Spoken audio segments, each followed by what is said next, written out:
Assalamu alaikum wa rahmatullah wa barakatuh. What an interesting show we've got planned for today.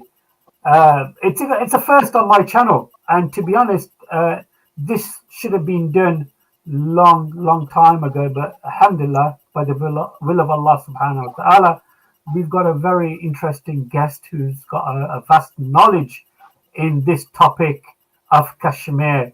And if you brothers and sisters are not aware of Kashmir, and we will hopefully enlighten you regarding the situation of Kashmir. Myself come from the background and the origins of Kashmir, the term Kashmiri. It's kind of like two part, where one part is in India and the other part is roughly in Pakistan.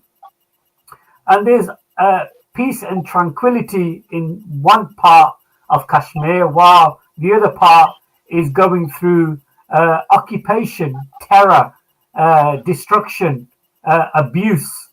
And hopefully, we will, throughout this show, highlight the plight of the Kashmiri people. And here in the UK, there is a huge population of Kashmiris, or they term Pakistani, here in the UK and around the world. And joining me today to highlight the, I've actually termed it the silent occupation, but hopefully with this show we will highlight and make it more vocal to the audience the plight of the Kashmiri people. And joining me, it's a really honor to have our brother Sheikh Umar Khan. I've seen the middle name Rashid. But brother, how would you like to be called on the show? Is brother Umar okay, or any Yeah, other? just call me Brother Omar. It's okay. Yeah.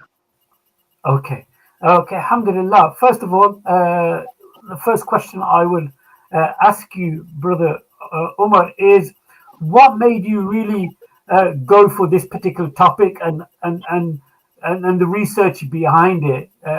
What type of awareness are you trying to create to the audience around the world? جزاك الله خير. نحمد ونصلي على رسول الكريم وعلى آله وأصحابه أجمعين. أما بعد. فأعوذ بالله من الشيطان الرجيم. بسم الله الرحمن الرحيم. جزاك الله خير, Brother Shoaib, for giving me this great opportunity to come in front of the audience. And I'd like to also thank to the viewers for giving their precious time out for the matter of Kashmir, for the matter of humanity, I call it, that they've actually given their time and effort and dedication to listen to us. So I'm humbled with this, that people will be watching this and they will be actually taking a lot of knowledge and education on board, because this is a matter, brother, which has not been touched upon. And I see personally that the matter of Kashmir has been hidden from the world politics and world agendas, where we hear about our brothers and sisters in Palestine, with the occupation by Israel. We are easily forgetting that we might be dealing with two situations, maybe at different parts of the world at the same time, such as you having the Indian occupation of Kashmir, which is against the wishes and wants of the people of Kashmir. So we're here dealing with two big issues on two different sides of the world, not too far away from one another, but one has been spoken highly about, the other one's just been neglected. I see these two issues to be very similar in nature. Even though we can say that the devastation that the people of Palestinians are facing right now are enormous, it cannot be compared with any other place in the world, even might be Kashmir. However, it's not, it's easy to forget that the development in the world today happens very rapidly. Things move very quickly. The media is vast. And as you can see that if you do not deal with the matter of Kashmir today, it will become worse than the matter of Palestine. So we need to understand that this is something we can tackle before it gets too late, whilst we are going through the misery of people of Palestine, and our hopes and wishes are with them and our prayers are with them. We might not be able to change much of the Palestine situation, Palestine, but we can look at the situation of Kashmir before it becomes worse or the same, the likes of Palestinians. Yeah, people may ask the location, the geography of Kashmir. Not many people, probably in the West, are aware of where Kashmir is. If you want to give some brief history, and it's a two-part question: the brief history and the location of Kashmir, and the actual issue with the people of Kashmir, Brother Omar. Thank you for asking this question. First of all, I'd like to, for this reason, I'd like to introduce myself to you as the UK organizer for Captain Hussein Shaheed Freedom Movement. It is a freedom movement of up to 27 to 29,000 active members in the Kashmiri belt, which is the independent side of Kashmir, which is towards Pakistan. However, when I'm dealing with this problem of Kashmir, I wanted to talk to you about the history, as you've asked me quite rightly. Kashmir is divided into two parts, as you said into the intro. One is towards the India, which is known as Indian occupied Kashmir in the legal terms, and the other side is towards Pakistan, which is known as the Pakistan occupied Kashmir, or POK. Now we are dealing with two different situations in these two parts of Kashmir, because as you know that the population is greatly the Muslim majority in both parts of Kashmir, which comprises, to some rough ideology or the numbers, maybe we're talking about 10 million people in the Indian occupied Kashmir and only 4 to 6 million people in the Pakistani occupied Kashmir. In terms of the land, Pakistan might be holding only a quarter of the actual Kashmir, whereas India is holding more than 50–60%, and only maybe a minority is towards China as well, which people don't see.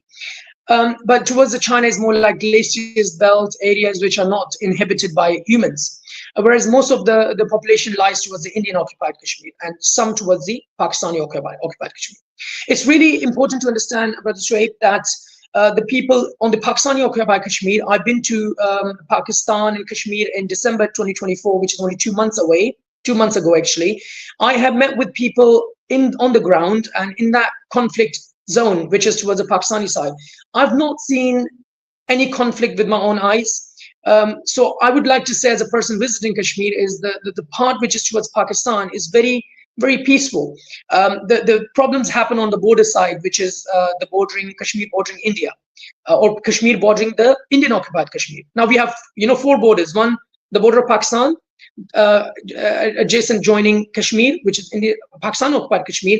Then we have the border between 2 Kashmirs, which is the borderline drawn between Pakistan and India. So you can't have Pakistani military going on the other side, neither the Indians can come on this side. That's where the main conflict happens, brother. So when we're talking about the other side of Kashmir, which is Indian occupied, people are badly oppressed. Now we have raised this voice on the British political backgrounds and forums recently at the Workers' Party under George Galloway's leadership. I must say that the British politics, as you know, is quite well taken over by the actual national issues at the moment, dealing with inflation, dealing with economical issues. But the matter of Kashmir is something that we have brought to the attention of the British politicians recently. It has been rejected or ignored by many since 1947. And since 1947, the UN resolutions are over 8 resolutions that were passed in 1948, 49, 51, 52.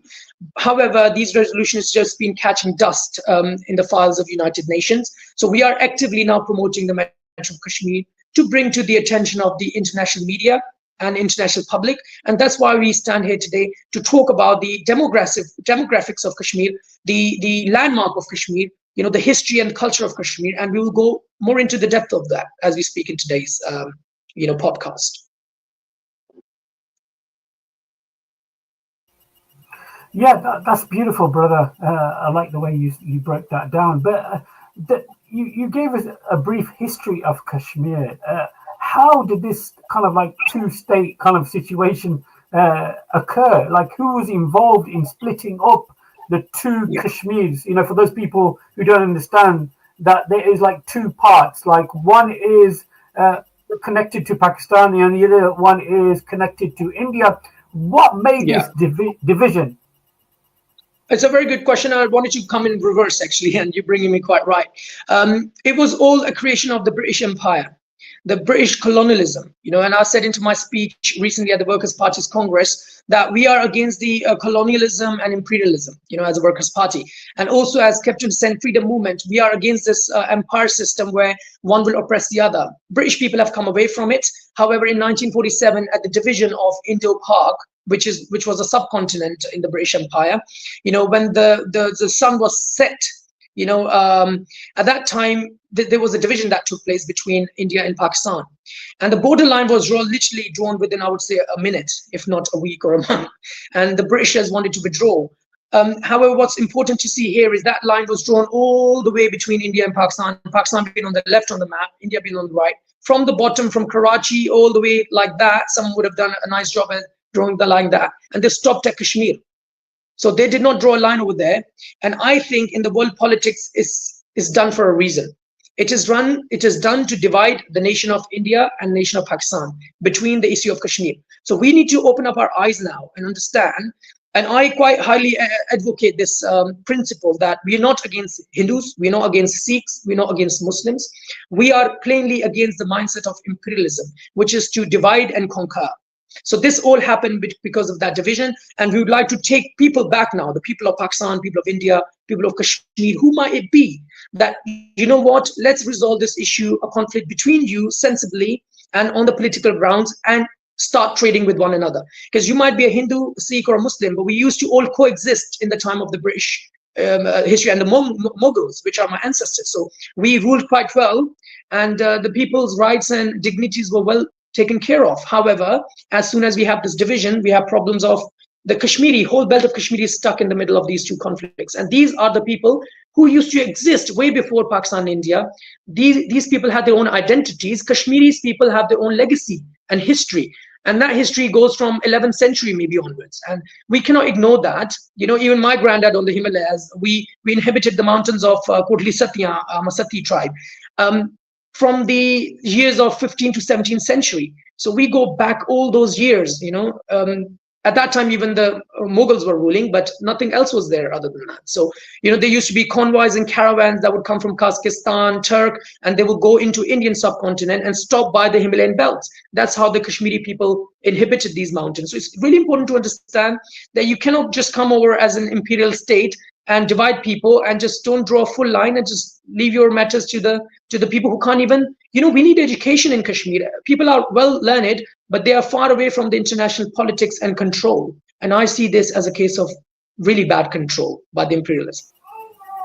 Yeah, I can see a connection, how you explain that with the issue, what's going on right now in Palestine and Israel. You had the British government and other Western countries seemed beneficial for them to cause chaos in the Middle East, and now I can see the same kind of mirror image that they've done here now between India, Pakistan, and then Kashmir in the middle. So briefly, I want you to explain to the audience the part in Pakistan. You mentioned it is POK, and then you have the other part is IOK. If you want to break down the terminologies of the Pakistani side, because I'm from the Pakistani side, and majority of that, and people in the audience also who are from the Pakistani background and possibly Kashmiri background, as areas like in Mirpur, Dadiyal, and other areas of Kashmir or Pakistan, the majority of the people live in peace and tranquility. There seems to be a brotherhood. Everybody seems to be working from the same hymn sheet. So what is the difference between the POK and the IOK, if you don't mind breaking that down? Yes, brother. I mean, that's quite well put as a question. And I think it's really important to throw the light towards the atrocities on the Indian occupied Kashmir. We have no atrocities on the Pakistani occupied Kashmir. I call it Pakistani Kashmir. It's not occupied. People of Kashmir wanted to live with Pakistan. They are still living with Pakistan. They have no problems other than recently, which some of the authorities might have tried to infiltrate into the other side. You know, there are funding that goes on, as you know, from the Indian side into the independent Kashmir, which was liberated by Captain Hussain as a martyr. But this Pakistani Kashmir today, you know, the people, the sentiment there, they're trying to play with the demographics, and I think that's the Indian state. When they play with the demographics, they fund indirectly, and these funding is something the people of Kashmir are really, really vigilant about. So what's happened is recently they had, you know, uprise of the Kashmiri on the Pakistan side saying that we want our electricity, we want our bills. You know what? Even, okay, one can say, because I spoke to Kashmiris and they said, look, we have these genuine issues. But then that issue can happen in any home, any family. You know, you can have little arguments here and there that the electricity is expensive. You know, our rights are more, our lights are here and there. You know, we deserve more. But that is not a conflict, which would say it's a conflict between the mindsets, or, you know, it's a big issue. Whereas on the Indian side, you have big stories catching the headlines, such as rape of women rape. You have daughters that have been raped by the Indian army soldiers. So you have these problems that are huge. such as extrajudicial killings. You have arbitrary arrests. You have problems on the Indian side of oppression to deal with taking the freedom of speech away from people. Name it. You talk about internet shutdowns. Imagine today that the power of media we have, that we can communicate. Imagine this power was taken away from you. How would you feel? So it's important to understand that the people of the Kashmiri on the Indian side that are being controlled by India are badly controlled. And we need to remember that we need to raise a voice for them. Because, brother, you won't be allowed to go in that part of India. I won't be allowed to go into that part of India. And I think that tells in itself that if I'm not allowed as a British citizen to go and visit the Indian occupied Kashmir, then how could you even be raising the voice for them? So they are, they're tortured. They are taken away. And the hostility in that area is so huge that you can't even enter. Whereas in Palestine, I would say you can still enter. People will go in and you can enter. But whereas in Indian occupied Kashmir, you can't even go in there, because you can probably go in there, but the way you would come out would not be good looking at all. So I wouldn't recommend anyone going on to that side of Kashmir. And those people we stand with our soul, with our body, with our faith, Iman, that, we are with you. However, the people of Kashmiri on the Maqbuza Kashmir, which is the occupied of India Kashmir, these people are giving up their lives in the way of Allah. These people are sacrificing their life for the humanity. But we as a nation, we as British people, we as American people, we as European and the rest of the world, we need to stand up for the voice of these Kashmiris. We need to give them their voice. And it takes me to the last concluding point, which is I was speaking to one of the Hindu brothers. And I call them brothers because, as a humans, we are brothers. So we need to understand that Hindu brother said to me, I can't name him, of course. He said, Jawaharlal Nehru, the Prime Minister of India back in 1947, he said that the people in the Kashmiri belt, they've been deprived always by the Hindu authorities or the Indian authorities. So they need to have their own voice, the Kashmiris. And this was said by the Prime Minister of India, maybe the first Prime Minister of India. So it's very important to understand that the Indian sentiment is there in favor of Kashmir, but some of the governments that are taken in current systems are backed up by the oppressors, such as, I can't name them because I'd like to be friendly, the same oppressors that are oppressing people in Palestine. So maybe you need to wake up before it's too late. Yeah, you touched on the Hindus, and we're not calling for any type of violence or retaliation, but the Kashmiri Hindu community, I think they were called Pandits. Hopefully you can unpack that for us. And they shared the Kashmir Valley and the district amongst the area of the Kashmir Valley. Is there like a religious type of violence going on? But the fact that sorry, brother, can you hear me? Okay. Yeah, I can hear you. Yeah, is there a connection of a religious kind of like conflict? The fact that the Hindus or the so-called Pandits are really like pushing the Muslim, even though the Muslim people are majority population. Is there an exodus possibly caused by the Hindu Indian government by pushing out the majority Muslim community out from these areas like the Kashmiri Valley? That's a very valid question, and some people might disagree with me in the Muslim community, because I speak according to the Quran and the Sharia and the Sunnah. And Quran and Sharia Sunnah is very, very open, is that until the last breath, one can be guided by the sake of Allah. And until the last breath, you could be misguided by the will of Allah. So it's very important to understand that when we talk about any religion, we do not undermine the religion or the religious authorities. So Hinduism is also a religion of peace. It was taught, and whatever in Vedas and Bhagavad Gita and everything you will come across is all peaceful, other than some battles that they fought back in the days in between Krishna and all of that, with respect. But what's important here to see is, your question is very valid. Without speaking against the Hindu people are loving. They live in India. A lot of Hindus are my friends. But what's important here is to understand that you're quite right with the pundits, because what Indian state, and I talk about the state, what Indian state tried to do, they tried to use the pundits, which were using the name of religion, Hinduism, to bring enmity and differences between the Muslims and the Hindus in today's time. So it's quite well to understand that the exodus might be happening, and it's not might be, it is definitely happening, is that they're trying to bring in the Hindu settlers into the matter of Kashmir. And I can't keep quiet, because there is a thing, as much as we respect all the religion, it's important to point out the facts and the ground reality. And I've heard not seen with my own very own eyes, of course, because I'm not on that side of Kashmir, but I've heard and I've actually read article where, and I've read from good sources that the same way that the Israelis were settling in, India has started settling into the Kashmir, the occupied Kashmir side, with the help of the Trump government, and also so you can talk about the administration. And recently, even the British, I can't name them. There was a lot of support to India to even bulldoze some of the houses that belong to the Muslims, and that bulldozer company, or that crane company, was affiliated to a British big shot. It's really important to understand that this is not acceptable in 21st century, where media is active, and we know you can't be hidden, you can't hide your name, and people will find out.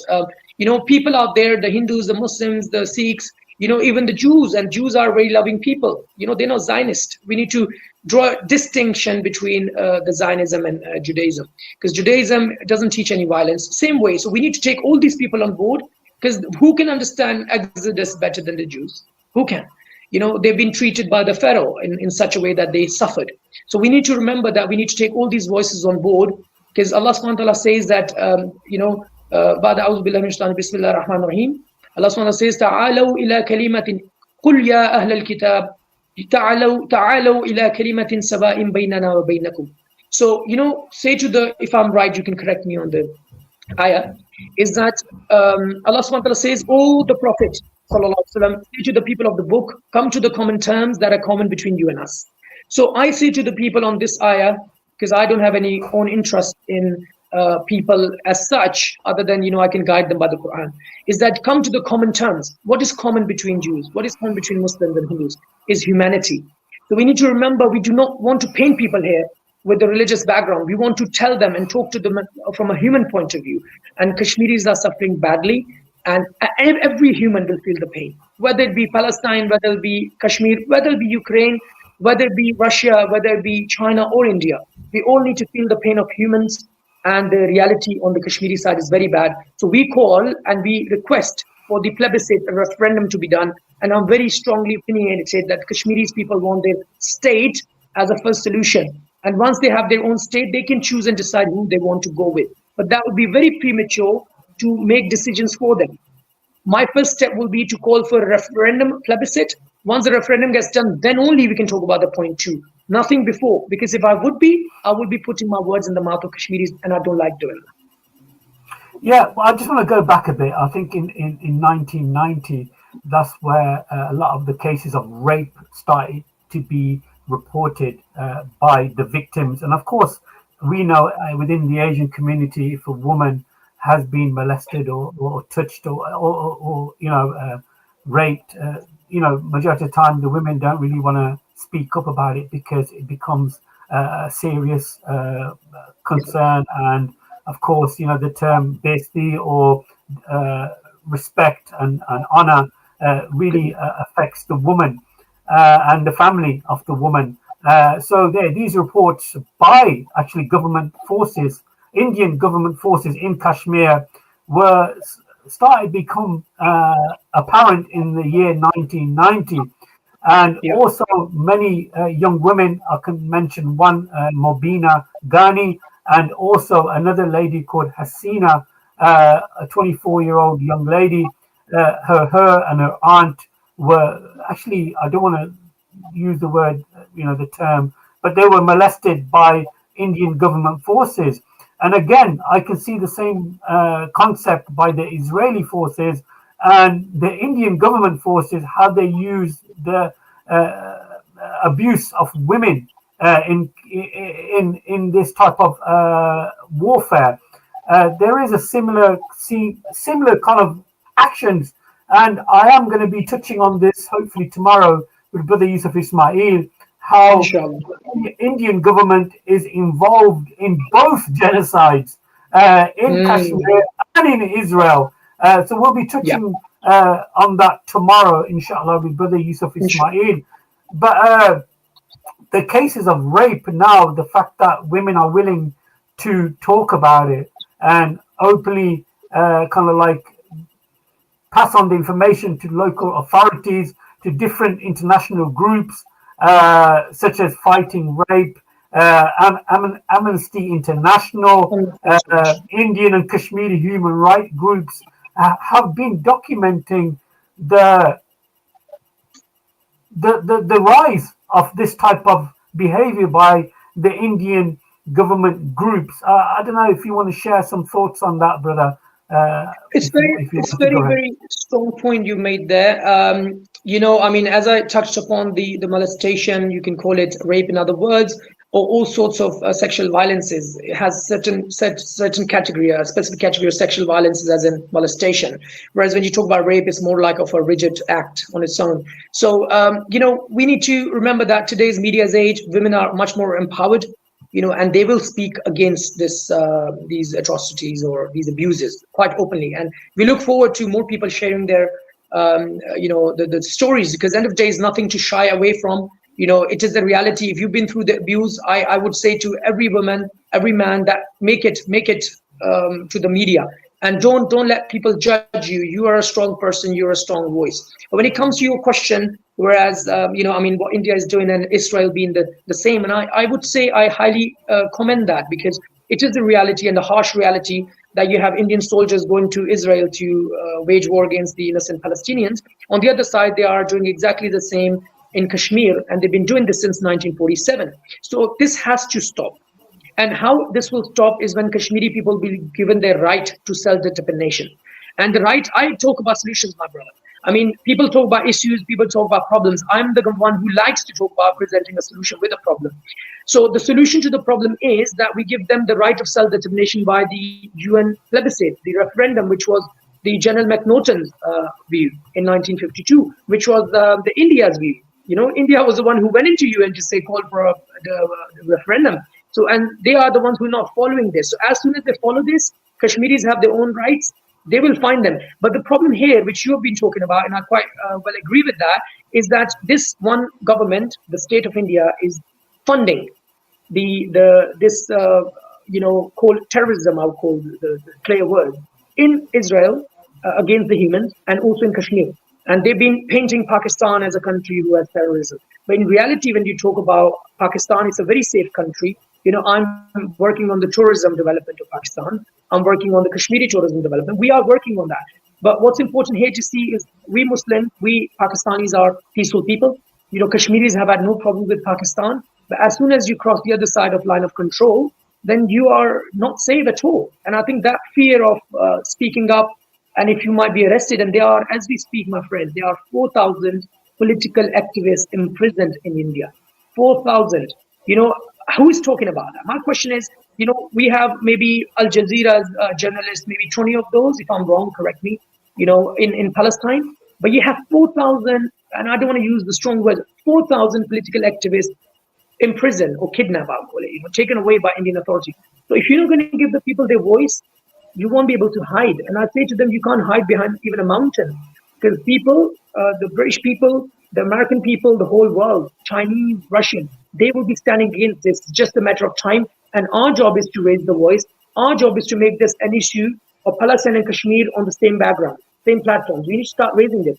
Because what will happen, and I'm quite winning on this, what will happen is that as soon as you start raising the voice of Palestine, people will understand what Kashmiris are going through. I see Palestine as a done story, God forbid. When I say done story, it's the harsh reality that you've gotten rid of the Palestinians.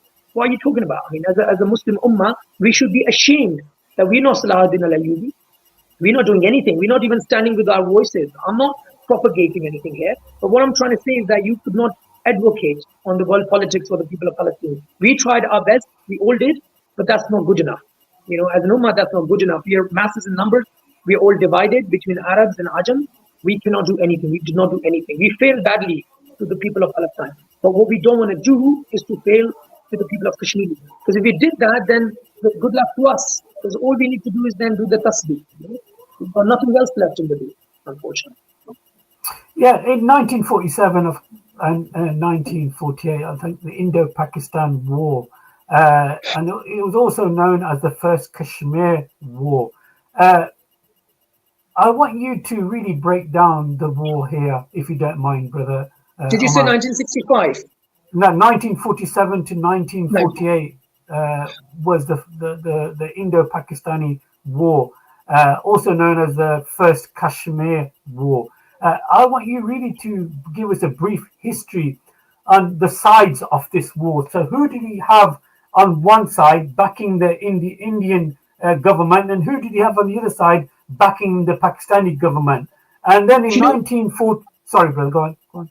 You said 1947. 1947 was partition, and there was an exodus that happened between two. So, which war are you talking about? Yeah, it's called the Indo-Pakistani War of 1947. That must be a small war. There was a war in the big war in 1965, then 1971, which was the Dhaka fall, and then 1999, the Kargil. So these were three big wars, and I see the fourth one actually. If you want to know more about it, and I can talk about it. No, we can unpack that as we go in the show. So the United Nations were actually involved in Article 35 in 1948, the 1st of November. General Governor and General Mountbatten went to Lahore to negotiate with Muhammad Ali, who was Muhammad Ali Jinnah, and regarding the situation in India and Pakistan over the issue of Kashmir. Oh, yes. Okay. Sorry, go ahead, brother. Oh, yes. I mean, that time there was little wars between two countries on the ideology of whether Pakistan should be Pakistan or it should be India. And then you're talking about two different departments of mindset within Muslims, or maybe more than two departments. One was with the ideology of Muhammad Ali Jinnah, Rahmatullah Ali, which was the founder of Pakistan, that Pakistan should become Pakistan because we have different culture, we have different identities, we have a different religion, we have different mindset, and we are two different nations. And I like that two-nation theory. Because my, some relatives in the Indian side, or not relatives, my friends, sorry, on Indian side, they suffer badly with celebrating Eids. They have no authority or, the celebration of Eid in India. The reason why, because Indian, you can't even do anything. You can't even slaughter an animal, with respect to people's ideologies. So what is the freedom you're talking about India? What is the mother of democracy you're talking about? So this war was between the ideologies.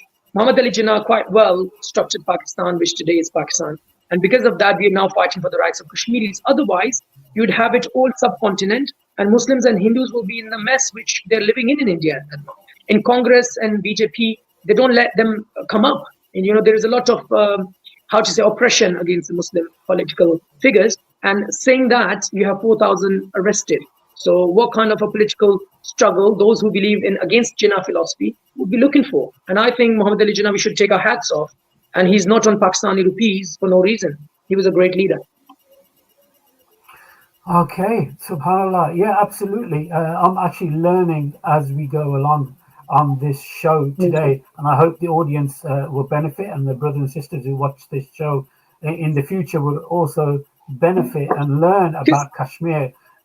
Go ahead, brother. I want to make a point, Brother Shaif. Look, people have this sentiment in Pakistan as well. Oh, Muhammad Ali Jinnah, we didn't need him. This and that. But remember, this was not Muhammad Ali Jinnah. He was a barrister only, right? He had a philosophy of Allama Muhammad Iqbal behind him. There was a whole structured philosophy behind Iqbal, who was taken from the Deoband, madrasa. He was targeted by the Deoband ulamas, and then he was then taken into with the Muhammad Ali Jinnah's effort, and the whole Tahreek was created as Muslim League. All Pakistan Muslim League or Muslim League. So that is very interesting to see. You can't just paint a leader like that just because you don't like him personally. It's important to understand that the division of subcontinent had to happen. It is the will of Allah subhanahu wa ta'ala. If you see the map of Pakistan, it says Muhammad, subhanallah, in itself, with the written, and the meme is incomplete. The meme is with the Makmuza Kashmir. So the beauty of this is, my faith and belief is, before the end of the world, before the judgment day, before the Mahdi, it's important that this meme will be completed. And this meme is about the Ghazwa Hind that ulamas have been talking for a very long time. Maybe zaif, but there is the clarification, and there is some, facts we can find with the deen as well. It's very important to understand there's a reason behind everything that we sit here today and discuss. Yeah, there's quite a few questions already in the chat, but we'll put them towards the end. We don't want to break the flow of today's discussion. We welcome the democracy and people's rights. Love to answer. Absolutely. I just want to take it back, if you don't mind. You mentioned George Galloway, and you also mentioned the Workers' Party of Britain. What's your connection with the Workers' Party of Britain? And just in case if the audience are not fully aware. Is this a question from the audience, or is that your question? No, it's from me. It's from me, brother. Okay, brilliant. Now, with Workers' Party, George Galloway's ideology is the only British party, to my knowledge, in my opinion, who is standing for the rights of the working class and workers. You know, not working class, only workers, and everybody's a worker. They are better known as a party who is very open to talk about the rights of humanity all across the board. George Galloway, in himself as a leader, has been speaking and advocating the matter of Kashmir and Palestine since day one. He was in the struggle of South Africa, cave to cave with Nelson Mandela. He did a lot as a young person. So we have a great leader. I would call it, after Winston Churchill of Britain, that it is George Galloway that can change Britain and bring it back to the status it once had, the culture of supporting people around the world. However, with Labour Party and Tories, they have not been able to keep up with the British values. So my connection to Workers' Party is I'm an active member of Workers' Party.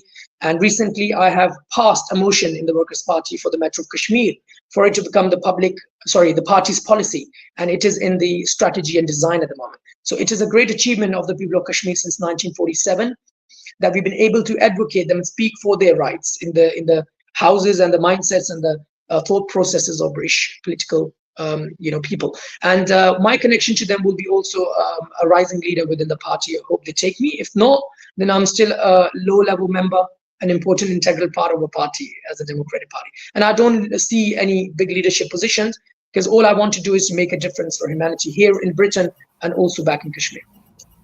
Yeah, recently I did see on social media the Workers' Party of Britain did have like a Congress meeting. Yeah.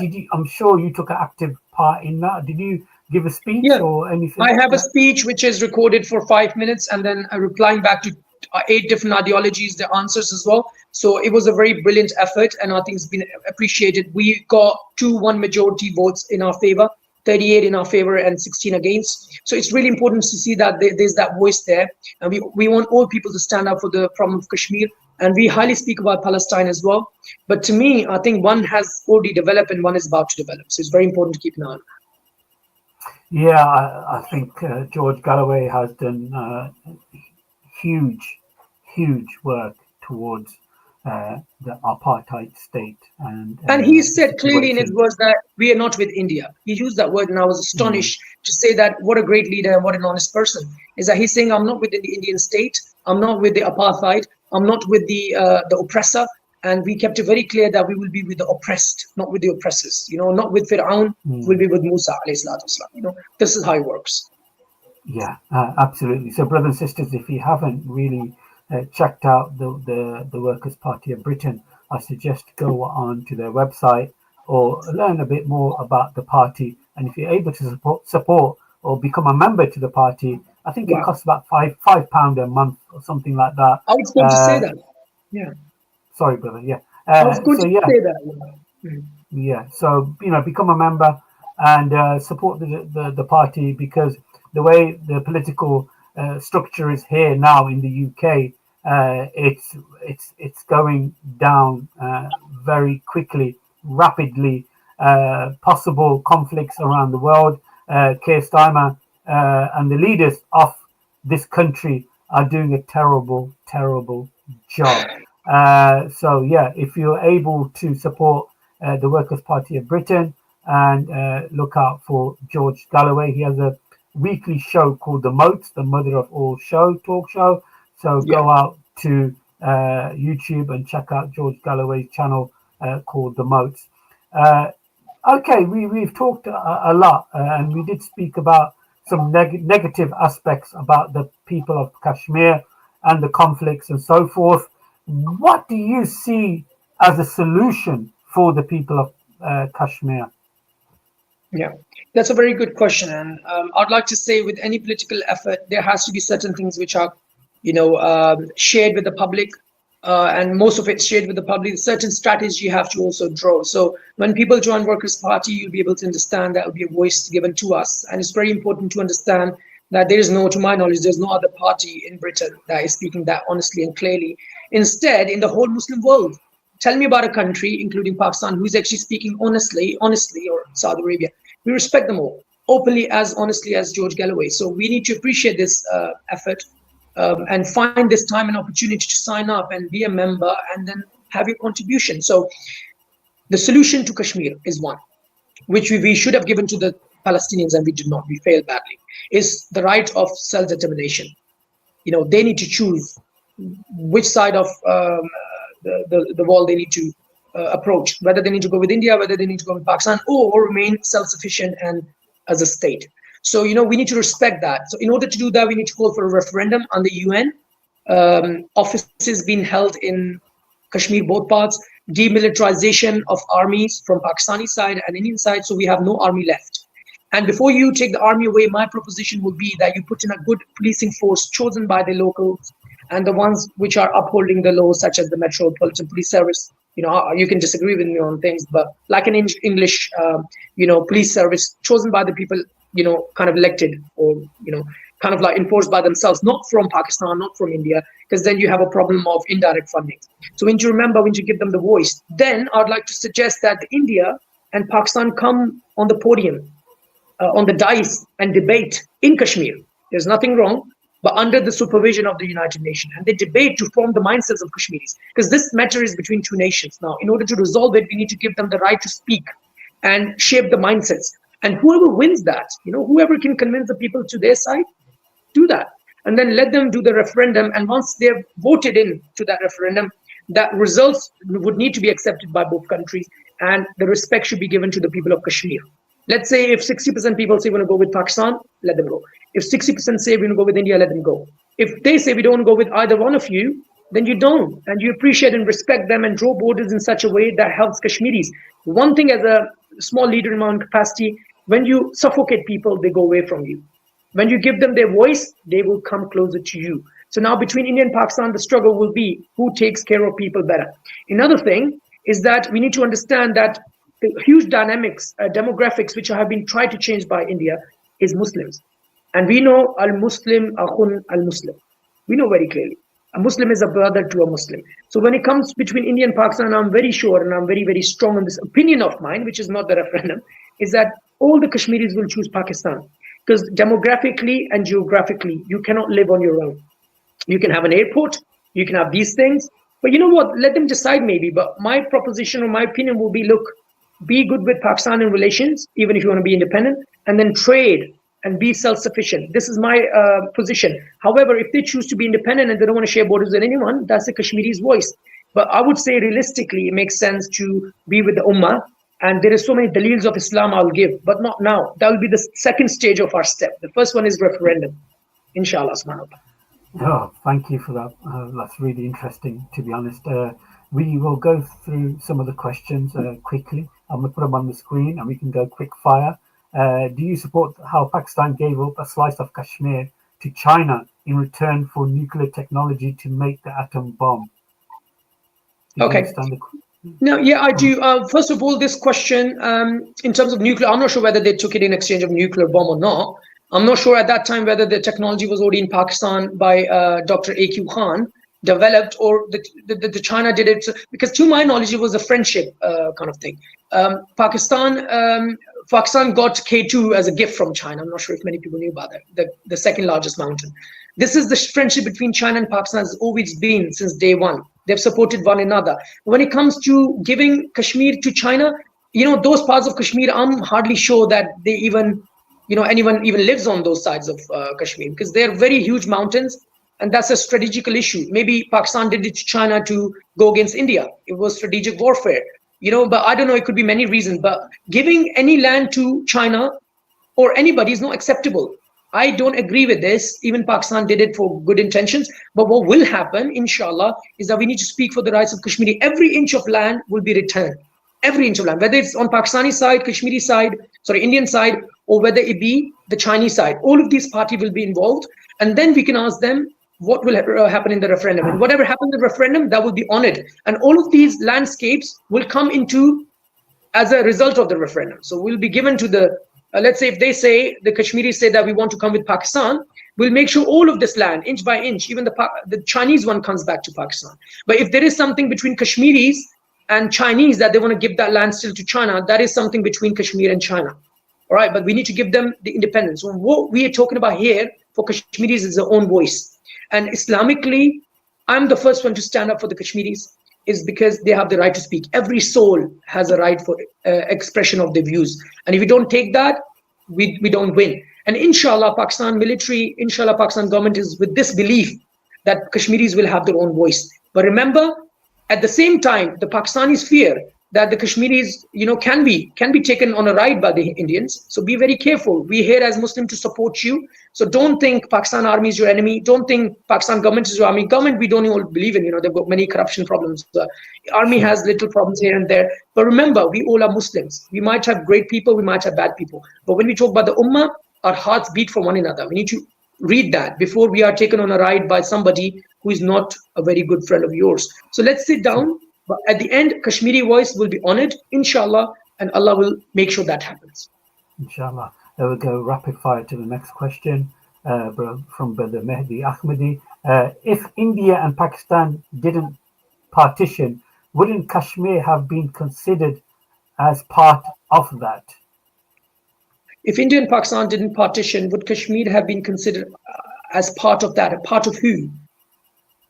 Okay, Brother Mehdi, please give us the follow-up question. It's a very good question. I'm trying to understand. Maybe if you could elaborate. If India and Pakistan didn't partition, would Kashmir been considered as part of that? So yeah, there is one bit missing, I believe. Am I right? Yeah, I think there is. We'll wait for Brother Mehdi. Not a problem. We'll come back to this. And yes. Yeah. Salam. Is there room or place in India media to cast doubt on Kashmir negatively? Is there space in the Indian media to cast doubt on Kashmir? Yeah. Negativity casts doubt on Kashmir's negative. What negativity are we talking about here? You mean are they trying to say, Walaikum Salam, are they trying to say that whatever is happening in Kashmir is India being vocal about that? Yeah, in a negative way. I think so. In that case, I've seen articles where India is bluntly speaking. Some of the media people are natural and they're good. And I appreciate those Hindus or Indians or maybe atheists, agnostics, whoever it is, or humans, the journalists, in other terms, they are speaking about the rights of Kashmiris, which is really good. But on the other side, there's media, which is the government-led media, which is majority of it, is not talking at all about the rights of Kashmiris. So we have very little hope from the Indian media, and we would like to see more from the Indians to express the views and to take these tortures out on the newspapers and explain us what they're going through. Because at the moment, the political structure of Maqbooza Kashmir IOK is not looking good at all. They're bombarded with the political pressures. And I was reading the other day, Umar, whatever the other leader of the Indian, he's doing a great job. He's got no support, and he's stuck in between the independent Kashmir and the Indian Kashmir, and he can't have his own voice. Whereas he's speaking very naturally, very powerfully, but he doesn't have the Ummah support behind him. So what can a few people do? And it is a shame on us as a Ummah that we're not giving them the help they need. And the only way that will happen is when we press upon this voice and let it be a UN resolution of the plebiscite or a referendum, so that we can go in to the parts of Kashmir as people, as groups, and advocate for them. Yeah, you mentioned the UN resolution. Unfortunately, the situation in Palestine and, of course, in Gaza, how many UN resolutions were brought forward, but unfortunately, no one really wants to abide by them, which is quite. So it's quite sad, that UN resolutions to some of the powerful countries doesn't mean anything. We quickly go to the next one as a controversial question. Do you support Galloway in supporting the Russians and the Assad regime in Syria? First of all, it's a very good question. Who am I to support somebody not? Nothing will be perfect in life. And I'll say this to my brother or sister who has asked the question. I don't follow the Workers' Party just because I agree to George Galloway and everything. This is the democracy in every political party, that we have our own voice. I'm just participating in the Workers' Party because they're speaking for the rights of oppressed, and especially the rights of Palestinian and Kashmiris. What they do on Russia or anything, I can disagree with, and my vote will be against things where I don't think it to be right. However, with Russians and Assad regime in Syria, I don't even know about that, what's happened. I don't even know who is the current governing rule in Syria. I might even say, I don't know them, but I'd like to comment. But what it looks like might be different to what it actually looks like. So you got to be very, very careful. My little knowledge of Islam and the eschatology will be that a lot of things would have to happen. So you don't want to see you have a wolf in the sheep's skin. You got to be very careful. So when George Galloway is talking about something, try to understand his point of view. Question him on that. And I'm sure he will come back with some good answers.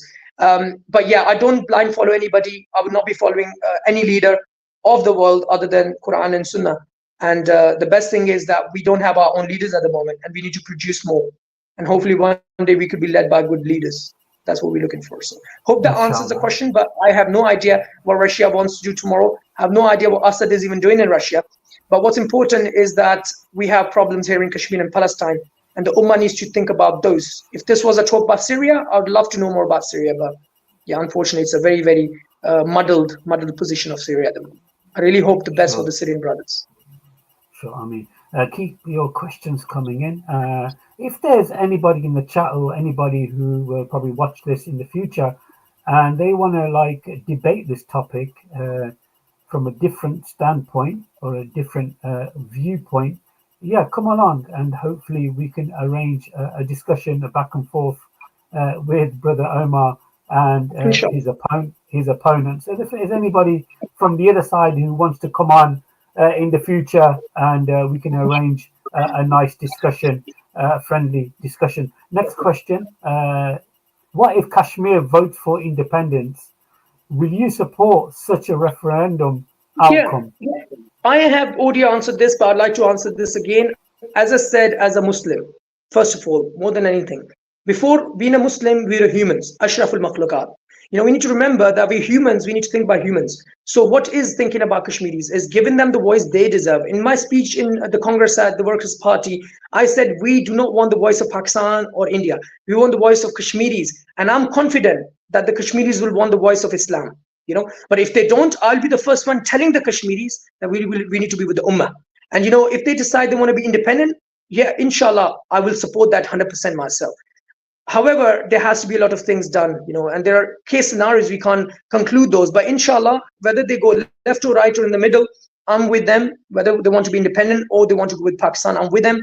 But what's important here to see is that we will not take any premature decisions for the matter of Kashmir. We'll let Kashmiris decide, but we need to give Kashmiris the room to take a good decision without any pressures. And that room will be my biggest struggle. And I'll make sure, inshallah, with the Ummah, that we stand with Kashmiris on the ground and we create an atmosphere in which Kashmiris are given their voice, not any political party, but the people of Kashmir, the actual members of Kashmir. But the only way that can happen is speaking in public and educating people so they can see the ways, they can weigh the pros and cons. But you can't just decide from Britain sitting here as a Kashmiri to decide what should happen in Kashmir. You need to take an active part in Kashmiri issue. And for that, we should be going to the land and understanding what is happening currently as we speak. Because what happened in 1947 is a history. What's happening now is the current dynamics of Kashmir. And we cannot comment in a plebiscite or a referendum if we don't belong to the Kashmiris, the Kashmir that we live in. So this is another part of the debate which could happen tomorrow. But I hope that answers the question. We are with Kashmiri voice. That's important.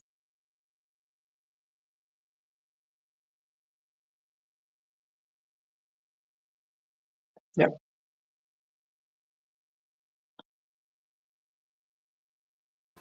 I hope that really answers the question. I actually was just going through some facts and figures about the plight of the Kashmiri people and the origin here in the UK.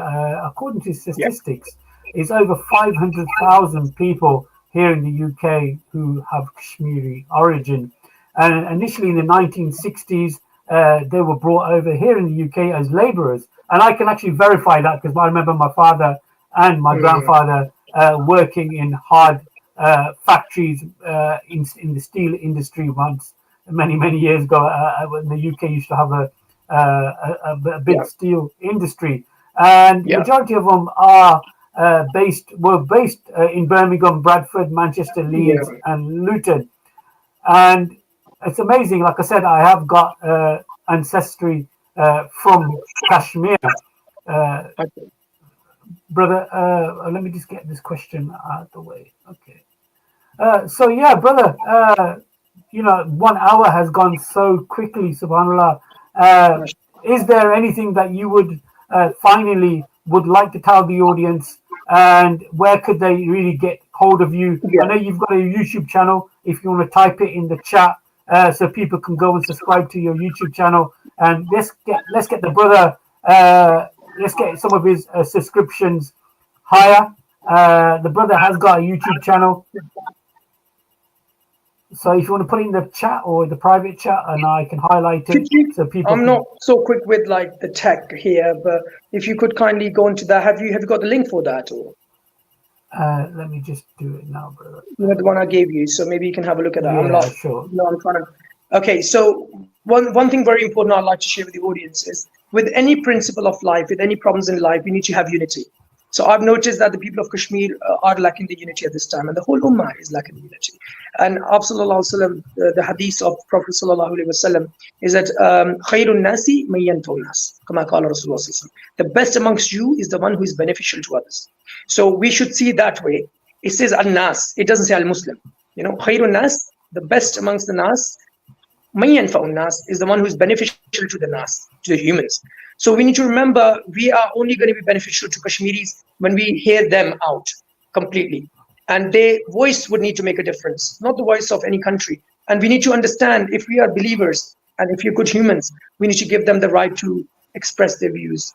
And that's how their conclusion of Kashmir would need to be made. Yes, we can educate one another, and we can form our analysis, but let them make a decision.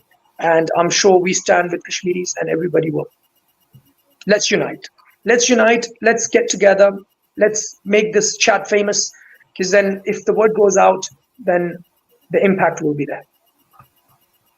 Yeah, absolutely. I mean, brother, I definitely echo your sentiments there. I've put the link of the brother's channel in the chat.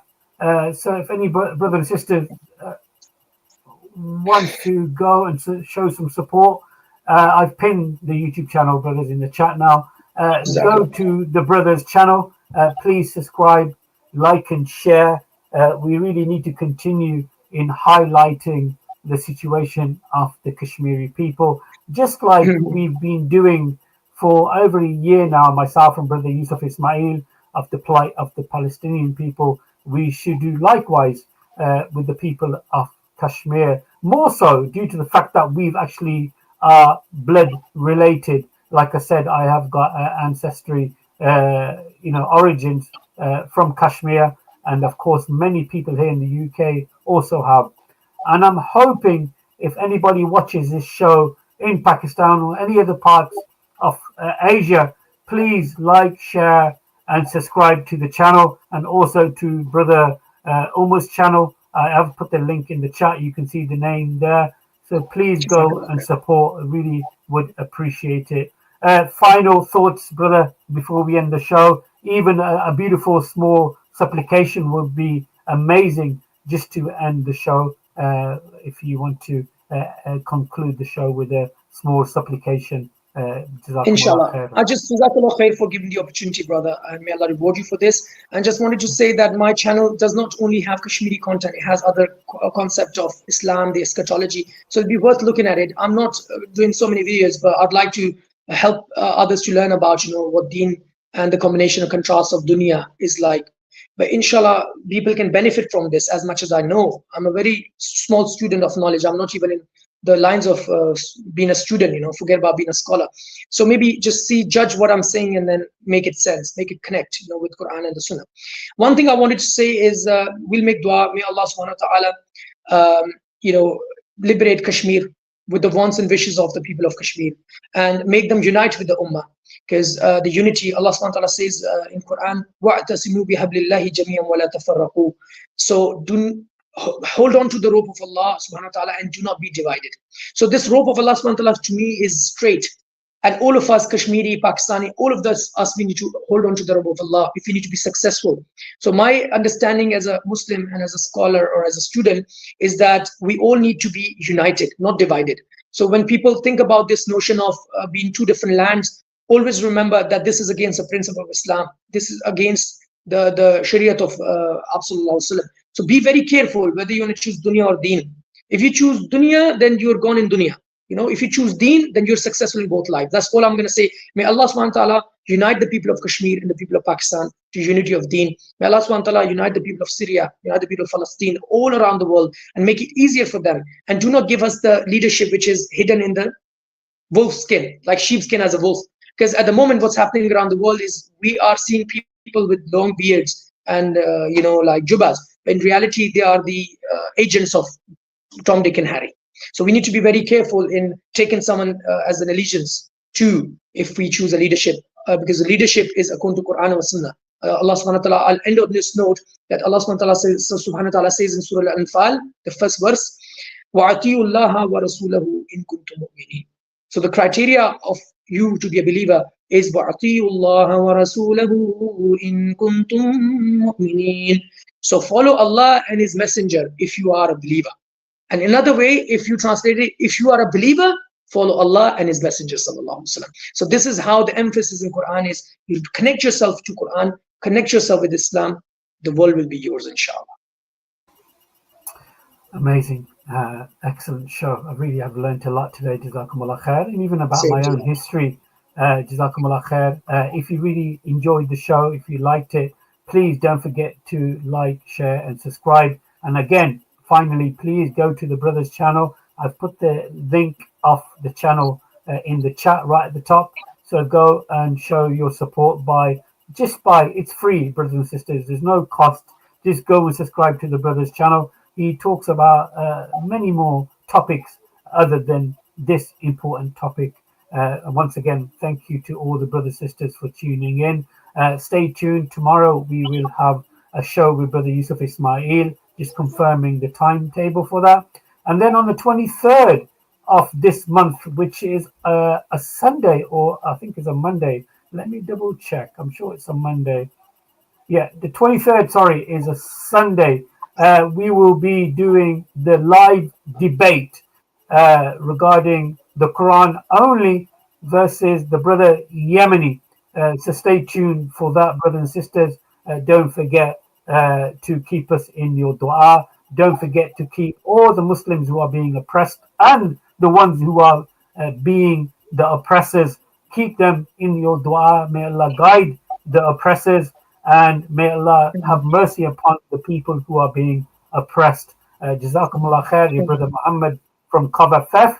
I was joined with brother Omar Rashid Khan. It's been an honor and a real privilege of being on the same stage as this brother, mashallah, so eloquent in speech compared to myself.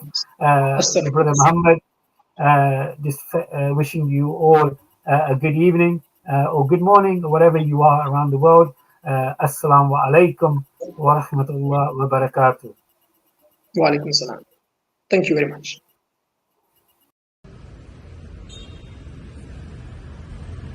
أشهد أن لا